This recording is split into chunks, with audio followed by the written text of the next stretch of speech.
old acquaintance among the hidden tells me that a Seraph complex recently powered on for the first time since the collapse. Shortly thereafter, Vex incursions were reported. Anna flagged the site as a potential pillory bunker.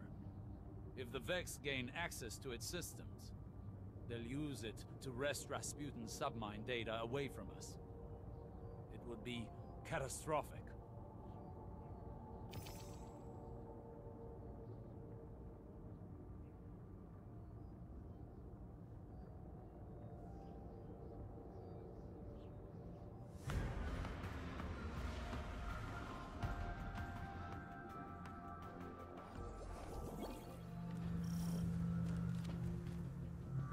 Landed at the source of the complex's AUG supply.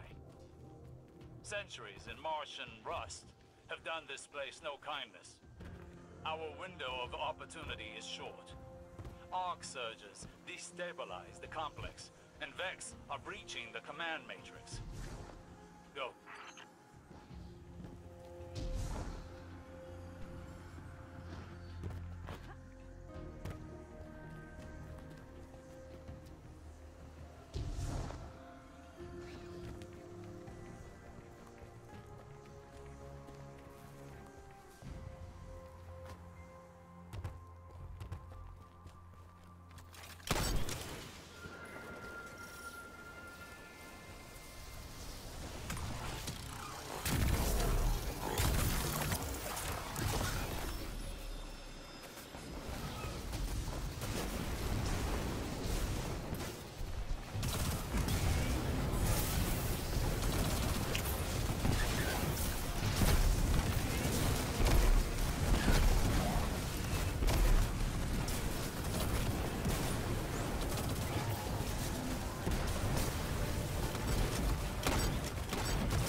Outside the Black Garden. They're a fanatical sect of programming devoted to the darkness, or rather the witness.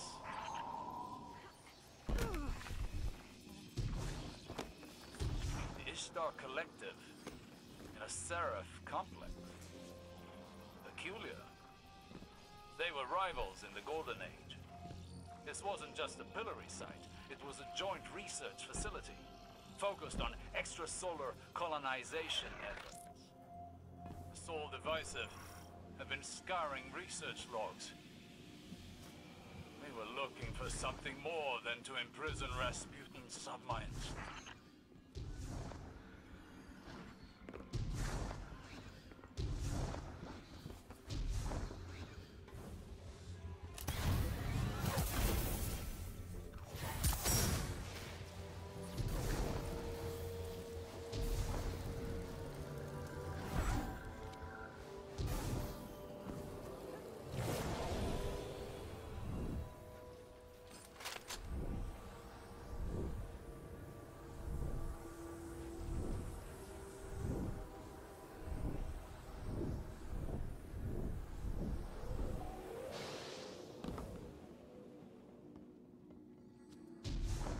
Information stored here, but could it be linked to my visions?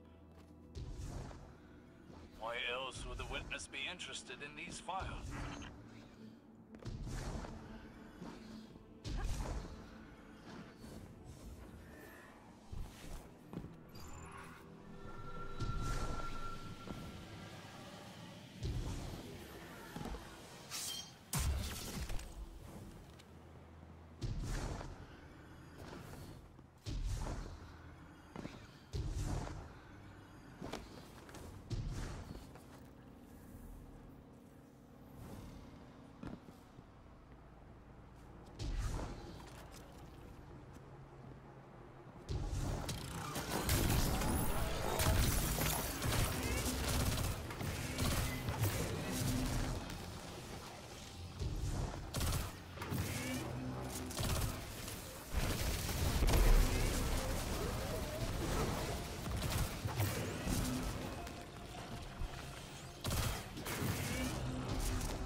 Vex's mine remains in this terminal like an open door.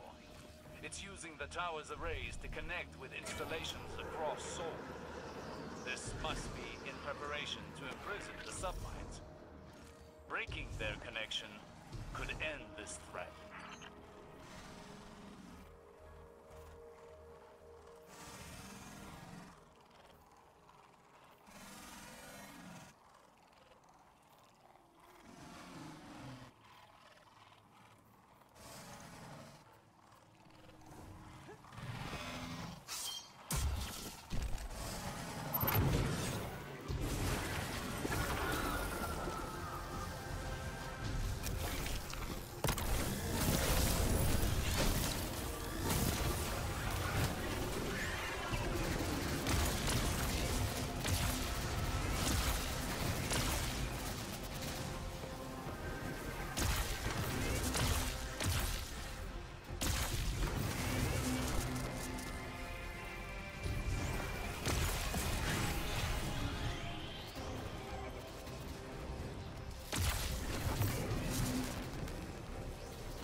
driving the reactor core to a meltdown. It's going prompt critical. Those power surges were intentional. Get to the reactor, lest we lose everything.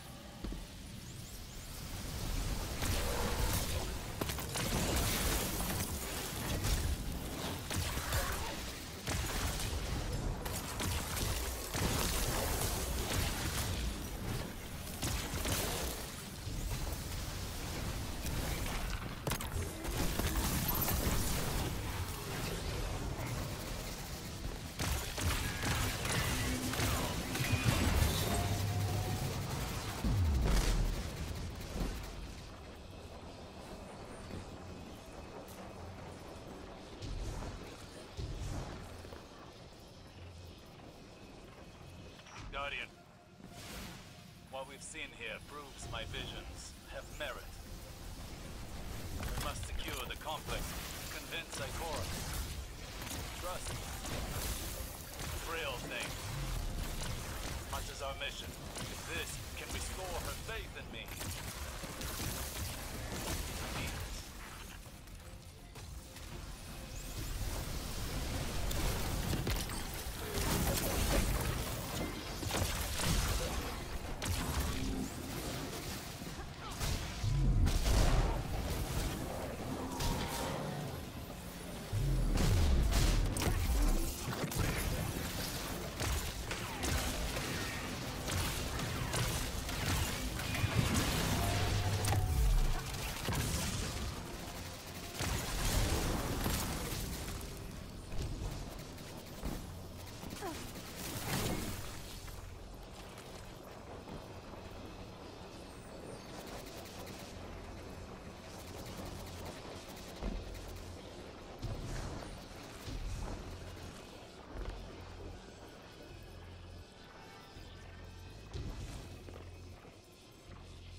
Vex's mind directs power to the reactor. Kill it, and the complex should stabilize.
This was a clever incision by the witness. A multi-front attack. Sabotage us, glean knowledge, and annihilate any trace of advantage. Extrasolar colonies. Ages ago, Saint and I thought we'd leave the city once we'd made it safe. We'd explore the universe. That time never came. A matter of finite seconds lost in the margins then. Now, there's only the want of more. But we learn to make do, young wolf, and turn the edge of defeat into victory.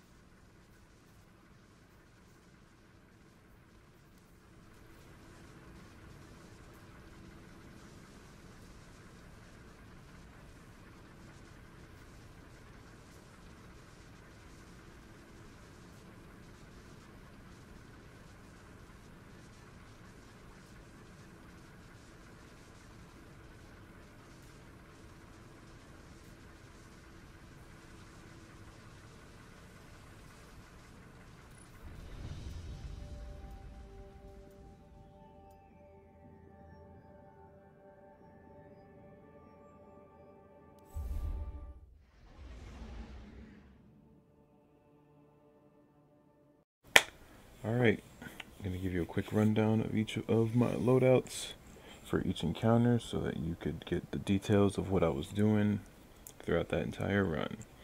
So for the entrance plus the ascent encounter, I was running Well of Radiance with Phoenix Dive, Strafe Glide, but you don't really, that's the glide is preference, Incinerator Snap, Solar Grenade, Heat Rises, and Touch of Flame. The fragments were Ember of Torches for Radiant, Ember of Singeing for faster class ability regen, Ember of Ashes for quicker ignitions, and Ember of Empryon in order to extend my restoration that I would get from doing the Phoenix tech, and Radiant from just getting Torches activations. For the Minotaurs, I would kill them with Deliverance or Grenade. Callous Mini-Tool would be used primarily for activating the nodes throughout the first two encounters. Xenophage was for killing the Hydras or the Cyclopses, just because it's like reliable, quick and easy, doesn't require a whole lot of ammo. The exotic armor piece I used was Sunbracers because who doesn't love grenades, honestly. The combat mods I used were Wrath of Rasputin, which was Solar Splash damage. Final blows have a chance to create Warmind cells, which is pretty much guaranteed Warmind cell spam whenever you're throwing around solar grenades because of Sunbracers. Cellular suppression, damaging a Warmind cell creates a burst of suppressing void energy. So just if I needed to, just neutralize pretty much most of the adds around said Warmind cell. Warmind's protection, take reduced damage from enemies that are near Warmind cells. Once again, if they're not suppressed, then they're doing less damage to me. Either way, I'm just able to chill and do my thing, especially with Restoration ×2 active. And then Power of Rasputin, which deals bonus damage against enemies that are near Warmind cells.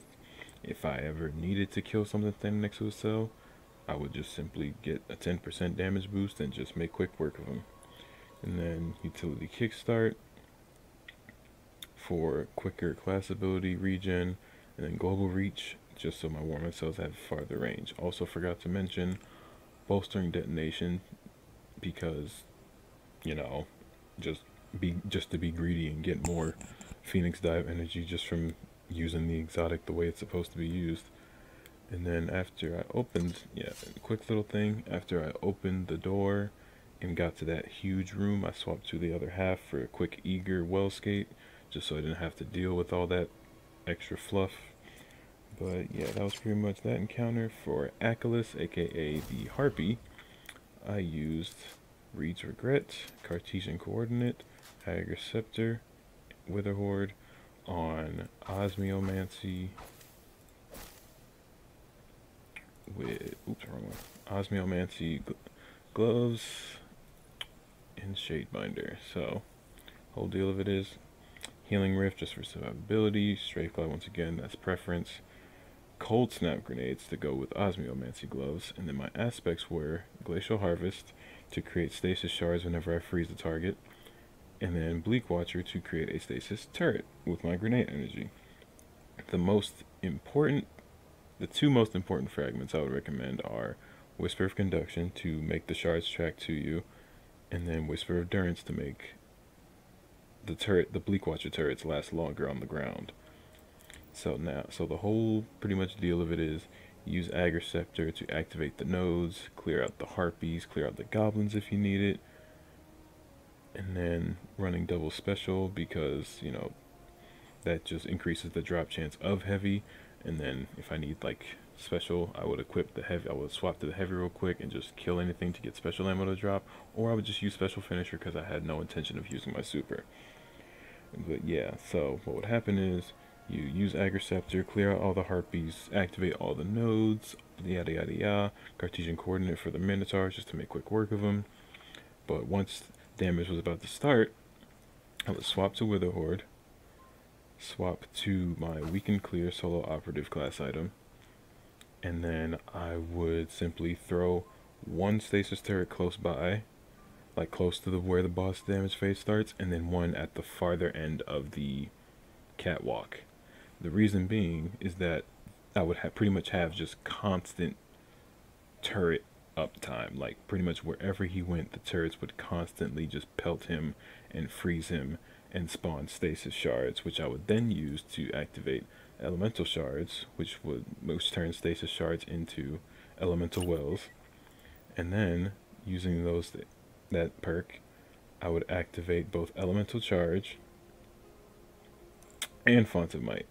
Like elemental charge would activate high energy fire, and then, you know, the standard well would activate Font of Might. That way I get both damage buffs activated from one shard to deal damage and boost up my reach, which has triple tap Focus Fury with Vice Stinger. I would use Solo Operative and Weaken Clear just for that extra debuff, plus that, like, just Weaken Clear for the extra debuff, Solo Operative for the extra damage. And then I would just lay into Akelous as much as possible. Unfortunately, for some reason my keyboard's been acting up. So on the very first damage phase, I had slipped up a little bit. Instead of it throwing down the turret, it just kind of ignored the fact that I was holding the grenade button and just threw a cold snap grenade. So I was pretty much out of luck with that plan. But as you saw in the second and third phase, it worked out pretty well. I got some pretty good damage, and if it can be replicated, and if you can replicate that, then you should be pretty safe and sound. And for the encounter between Akelous and Persys, I simply just kept the same loadout. Instead of Witherhoard, I swapped to Agris for Ad Clear, Cartesian for the Minotaur, Reed for the Hydra at the very end, and then just Osmiostasis, because Stasis is really good at Ad Clear in my opinion. Now for the big kahuna himself, the most important Mamma Jamma, Persys. So what I did was I ran this. So as you see in the beginning, so I ran Rain of Fire just because I needed some way to benefit from using Icarus Dash, just for like the quick reload speed if I ever needed it. Wasn't really that important, but you know, just kind of felt like rocking with it. But I ran Witherhoard, and as you saw in the kill, I would shoot the Witherhoard on the ground and bait the supplicants in to kill them all and trigger Blast Radius. Blast Radius turns you charged with light by rapidly defeating multiple opponents with grenade launchers or rocket launchers. Now, they stack, giving more charges of light per perk activated. So I had 2, so that every single time I got an activation ended up being ×2. And then I made sure to have charged up and supercharged. That way I could max out my charged with light stacks. But I kept an Argent Ordnance active just to make sure that I would actually get the stacks. And so I used the Retrace Path for just general goblin killing, maybe a Minotaur if I needed to, but it was mostly primarily to activate the nodes. my rocket launcher was a Demo Frenzy bump in the night, because I am a huge advocate for Frenzy, and, you know, Demolitionist is just really good with Starfire, which is what I end up using for DPS. That's the wrong thing. Boom. Starfire. Starfire and a Demolitionist rocket launcher pretty much going hand in hand. All of my armor pieces had Argent Ordnance because since I no longer needed a source to activate or to trigger my Charger Light, I could just reap the benefits of having 4 Argent Ordnances and not have to worry about anything. And then Weaken Clearance Solo Operative just for that extra damage, you know, extra debuff, and then the extra damage boost that Solo Operative gives. But yeah, Starfire with Fusion Grenades, pretty much the same at fragments as my Sunbracers build. The only difference is I ran Eruption just for bigger ignitions. There's nothing really special behind it. I just bigger boom. And then yeah, Icarus Dash for the Rain of Fire. But yeah, oh yeah, I would also swap to Salvage or Salvo for that extra damage between the, like, whenever there was downtime between activating Demolitionist on the bump in the night. And yeah, I would just go ham to the best of my ability and hope to God that I wouldn't blow myself up, which thankfully wasn't too much of a problem. I did get kind of close. I did risk it for the biscuit, but I almost got that 2-phase. I'm not too pressed about getting 2-phase, but you know, I'm happy that I got really close to it. I pretty much figured out what I should have done rotation wise in order to get that 2-phase. And if you can figure it out yourself, or if you can also figure it out, get a feel of the rotation and all that stuff, maybe you can pull off the 2-phase. But yeah, that's pretty much it. That's pretty much all my loadouts. Hope I didn't blabber too much. Hopefully everything made sense. And yeah, peace.